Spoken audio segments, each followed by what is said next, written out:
Hi, I'm Dr. Eric ClaVille, and you tune in to this edition of the ClaVille Report, where we discuss policy, law, and politics.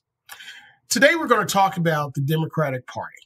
Now, if you remember from our previous shows, we discussed the Republican Party. Where do we go from here?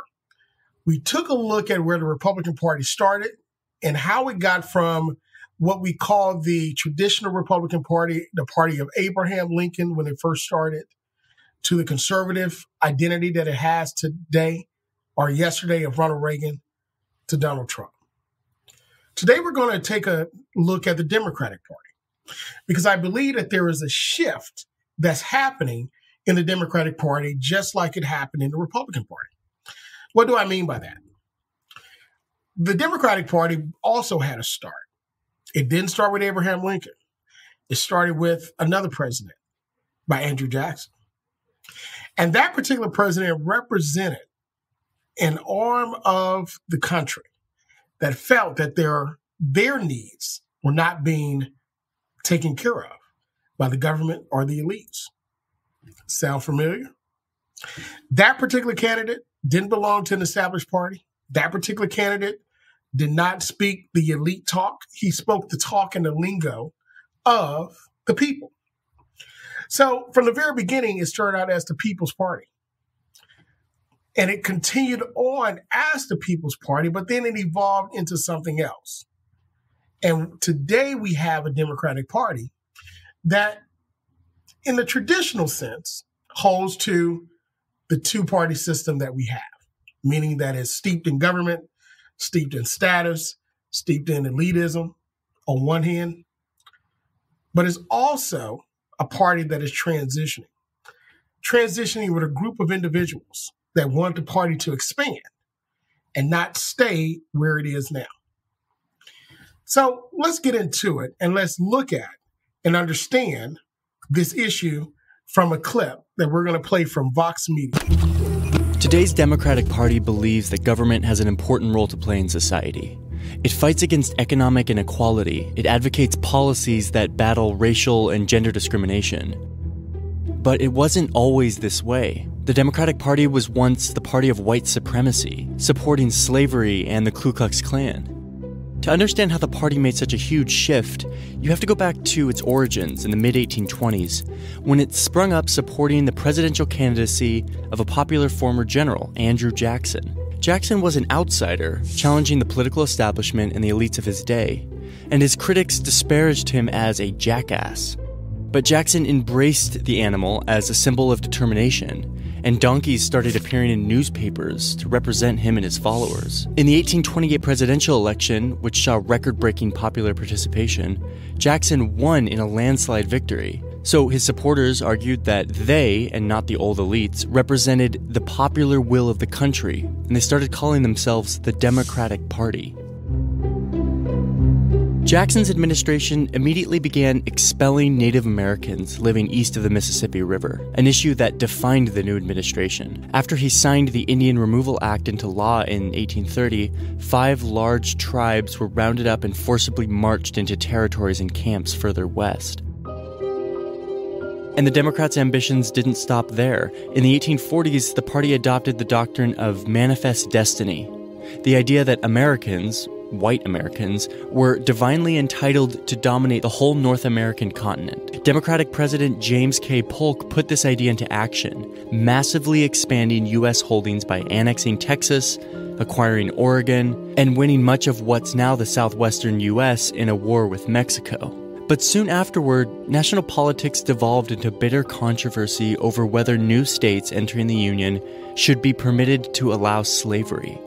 Democrats said they should, since their support base was strongest in slaveholding states. Yet a new Northern party, the Republicans, sprang up in opposition to expanding slavery any further. When Republican Abraham Lincoln won the presidency, the South seceded and the Civil War began. Once the Civil War was over, the Republican Party was bitterly unpopular among white Southerners who wanted to maintain supremacy over former slaves. So the Democratic Party promised to limit federal government intervention on behalf of black citizens. Democrats became effectively the only political party in the South, aided by intimidation and suppression of black voters. Democrats also won on state and local levels, leading to the constant abuse of the rights of black citizens. As the 20th century began, the country was changing, and the Democratic Party was changing too. A handful of individuals and corporations had grown enormously rich and powerful, using their vast fortunes to influence politics. And as a reaction to this, some reformers began pushing an agenda of progressivism, arguing that the government should take more of a role in regulating big businesses and improving ordinary people's lives. At first, these progressive reformers were present in both parties. But it was Democrat Woodrow Wilson who won the presidency in 1912 and put much of this agenda into action over Republican resistance. So the Democratic Party became the main home for progressives, and the Republican Party became more the party of business. But it was the Great Depression of the 1930s that sealed the Democratic Party's new identity as the party of government activism. In an effort to combat the crippling economic situation, President Franklin Roosevelt signed what was then the largest package of domestic government projects in American history, calling it the New Deal. And in the process of doing this, his administration dramatically expanded the size of government. Yet the party was still split over race. By the mid-20th century, it contained Southerners who staunchly supported segregation, liberal reformers trying to end it, and many politicians who were just happy to look the other way. But in 1964, when the Senate voted on the Anti-Segregation Civil Rights Act, this shows how the progressive reformers in the party had gained the upper hand, steering the party away from its racist past towards equality and social justice. But the Democrats in the South voted against the Civil Rights Act, remaining wedded to the idea of segregation. This chart shows the presidential vote for black voters. Around the 1960s, black voters who had already been moving towards the Democratic Party would begin overwhelmingly supporting the Democrats from then on, and conversely, the Republicans would take a huge hit among black voters. Meanwhile, white Southerners moved away from the Democratic Party they had been loyal to for so long, in part because of race, but also because of a suspicion of big government and a desire to defend traditional values against liberal activists. Democrats would go from dominating the South to losing almost all influence in the region. Thanks in part to this drop in popularity among white voters, Democrats started losing elections, often losing by huge margins. But demographically, the U.S. is becoming an increasingly non-white country, and the Democrats have had a comeback thanks in part to minority voters. The huge influx of Hispanic voters has especially benefited Democrats. These demographic shifts helped the Democratic Party, once the advocates of white supremacy and slavery, to elect the first black president in 2008, showing just how much the party had changed over the years. Yet it's not entirely clear where the future of the Democratic Party will lie. But as America becomes more diverse, it's likely that the Democratic Party's appeal among minorities will continue to be its strength into the future. So here on the ClaVille Report, we believe that taking a look at history first is the most important aspect of analyzing policy, law, and politics. You would think that the Democratic Party itself was always progressive and inclusive based upon what you see today. But the history shows that the party itself started out as a party of segregationists, a party that believed that they should hold on to these beliefs that it's a white country. This is a party that expelled the Native Americans. This is a party that took land. We call it annexing, but they took land by expanding to the West. They did all of these things in order to, under the guise and to believe that this is a white country. But you saw the issue. You saw the issue that split the party. The issue that split the party was the issue of race. Sound familiar? The issue of race was at the forefront of should the party continue to move in the direction that it's moving or create a new frontier. And thanks to the new frontier of the West, thanks to those that were not of the traditional South where the Democratic Party first started, the Democratic Party is what we see today. A party that's more inclusive, a party that is more progressive in its ideas, that America is not just for one group of people, but for all. a party that believes that the Bill of Rights applies to all individuals, no matter how you came to this country or whether you plan to run for office, become a regular citizen, hardworking, whether you plan to pursue business, whatever the case may be. It's a belief that all good things of this country apply to all people. But then the original location, the original people of the Democratic Party changed and flipped to the Republican Party. So now you see the shift, right? The segregation of the South started flipping toward the Republican Party. And that party started to become the party we see today. And the Democratic Party at that time now has started to become the party we see today. So where are we now?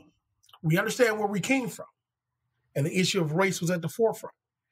And the issue of race and the issue of, more specifically, African Americans and the rights of African Americans was at the forefront, which split this country in the Civil War. And we still see the issue of race and the rights of Black people are still at the forefront of where we are in the nation now. How ironic that we still are dealing with that problem, that question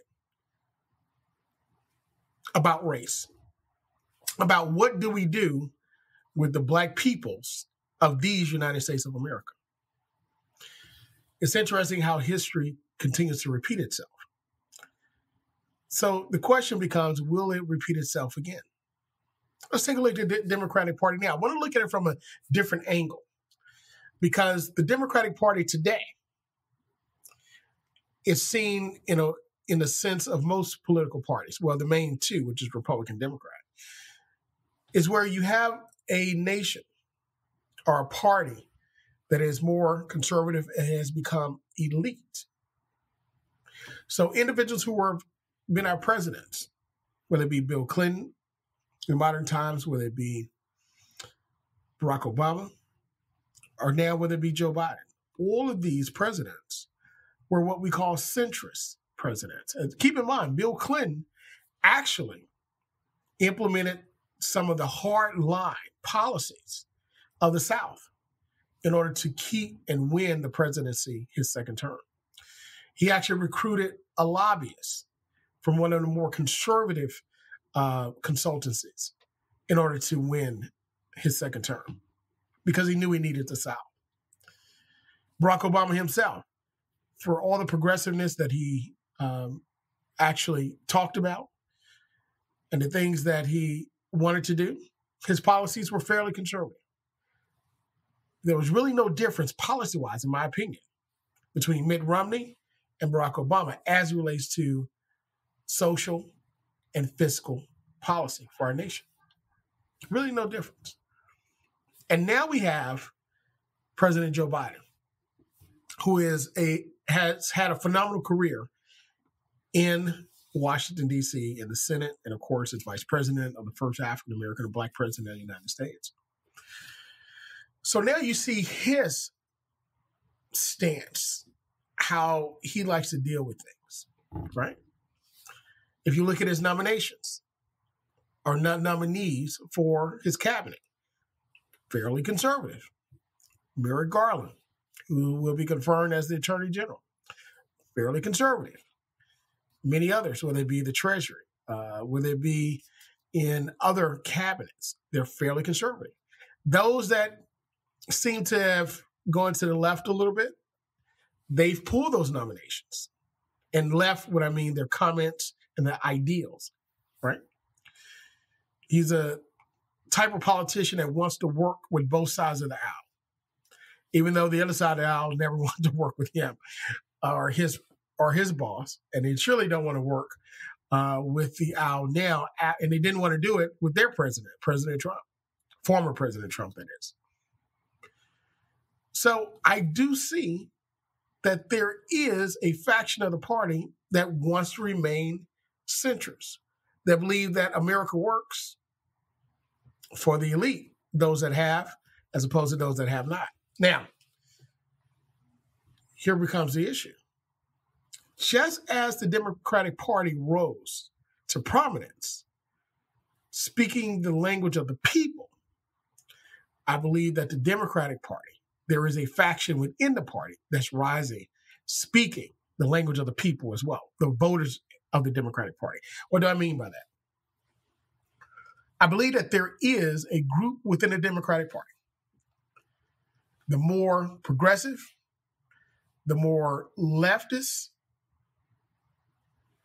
the more liberal members of the party that are pushing and speaking loud, saying that this president, that this party must swing to the fences going left as opposed to staying in the center.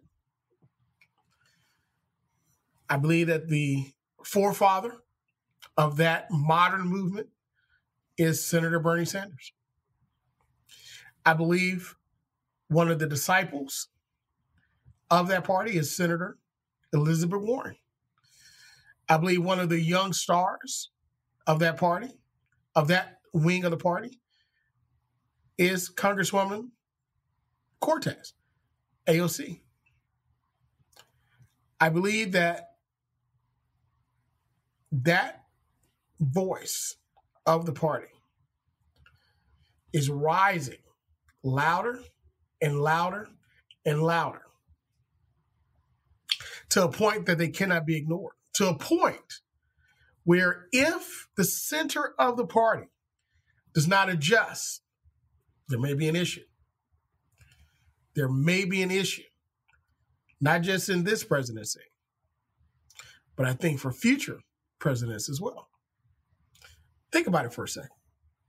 Can you see a split Democratic Party like we see a split Republican Party?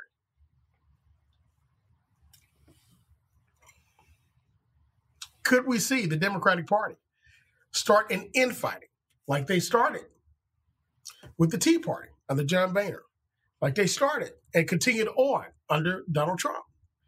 Is this a party, Republican Party of Trump, or a Republican Party of the establishment, the Mitch McConnells of the world? Is this a Democratic Party of the former Democratic stars, the Clintons, the Obamas, and now the Bidens? Or is this need to become a party, or will become a party, of the Bernie Sanders movement, the disciples of that movement? Many people said that, and I remember this as well, they said that the policies of Bernie Sanders won't work. You know, health care for everybody? Absolutely not. And then we got the, what we call Obamacare, right? Health insurance, health for everyone. Personally, I think that the decision or the talk on health care should have been not health insurance, but health care. I believe that we should have looked at a system that's more like Europe, where you have a system of care where individuals that can't pay, and really all citizens, can get basic care. But then if you need advanced care, there's various insurance that you can buy to cover that cost. But basic care, going to the dentist twice a year, getting your teeth cleaned, right? Extractions, fillings. These things are basic eyeglasses, a basic physical once a year, right? Cancer screenings, twice a year. Basic care, basic checkups. These are things that help keep health costs down, and they're cheap. Generic drugs used to treat most things. These are things that we can do, and we currently do it now under the VA. We do a great job under the VA. We do it under our Medicare and Medicaid programs. We do it right now. I think all of society could have really benefited from that. I think that was the discussion we should have had, not the discussion under insurance, because we know that most medical providers only take certain, or medical groups only take certain types of insurance. So now you have an issue, who's going to take your insurance? It should have been under health care, not health insurance. But that's a policy that came out of the Bernie Sanders movement. And Senator Sanders did not just come up with this as a progressive idea overnight. This is something he had talked about and espoused about for decades. And we're doing it. Let's look at the issue of basic living income, right? Where you give a few $100s a month, maybe $1,000 or a few $100s a month to citizens for basic expenses. They said, no, this wouldn't work. We can't do this. That's not how our system works in America. This isn't a welfare state, right? Except for corporations, but we'll get there in a moment. I think we're looking at a third stimulus where we're giving a stimulus or a basic income to people that don't have it, to people that have lost their jobs, to people that they can sustain themselves. Data has shown conclusively that people that receive their stimulus either saved a little, but for the most part, they paid bills. They bought food, okay? They put it right back into the economy. But they said it couldn't happen.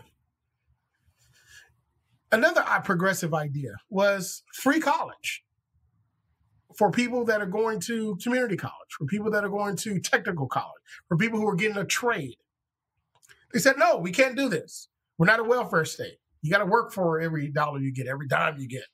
Look at me. I did it. My father gave me a loan of $10 million. I did it all by myself, right? I think one of the campaign promises was free college, which we saw that was something that could have been done. And the idea started under the Bush administration. It gained steam under the Obama administration that we could peg college costs, community college, trade school, technical school, to the Pell Grant. In other words, these training programs for trades, for 2-year associate degrees, or career certifications can be pegged at the cost of a Pell Grant. They said it couldn't be done. It would cost, at that time, it cost about $60 billion. I think we're still probably there in that range. He said it couldn't be done. It's not a welfare state. It could never happen. But I think we're looking at a proposal for free college. And it's not just free. You have to make the grade or you pay it back, or it's a grant it's a loan or a payment that becomes a grant that's non-payable if you graduate or when you graduate and make a certain grade. So I get it. I understand it. I think it's a great idea. I think that's the way it should be. By the way, I believe that there should not be loans for educational costs where you borrow that. It should be grants. You know, I understand administrative costs to process certain things, but we should not charge interest on loans or monies to go to school. It shouldn't be loans. They should be forgivable grants. I think that would make it more equitable across the board. So let's get to student loans. He said, we'll forgive student loans. Well, some people said, I don't think it's fair. Well, I remember the banks got bailed out after they made some risky moves. I remember we helped the car industry not fold so that we can create and innovate more. I remember we helped the airlines multiple times. We underwrite the railroad. We help companies all the time. But for people who are saddled with student loan debt, for jobs that don't exist anymore, for individuals who are saddled with the interest compounding over and over again, which we found through studies and investigative studies that the interest that was compounding is actually something that was pushed by student loan servicing companies, saying, oh, combine them in this, combine them in that, push them into this area that they can basically put all their loans together. So now you have compound upon compound upon compound upon compound interest. So your principal may be $30,000, but now because of all the interest that is compounded and compounded, you get a 25, 30-year repayment like a mortgage. Now a $30,000 loan debt on principal that has subsidized interest on it while you're in school automatically becomes $50,000. And you have to pay that off over 30 years. That's like paying a house that you bought for $50,000 over 30 years. You wouldn't do that. You just wouldn't do that.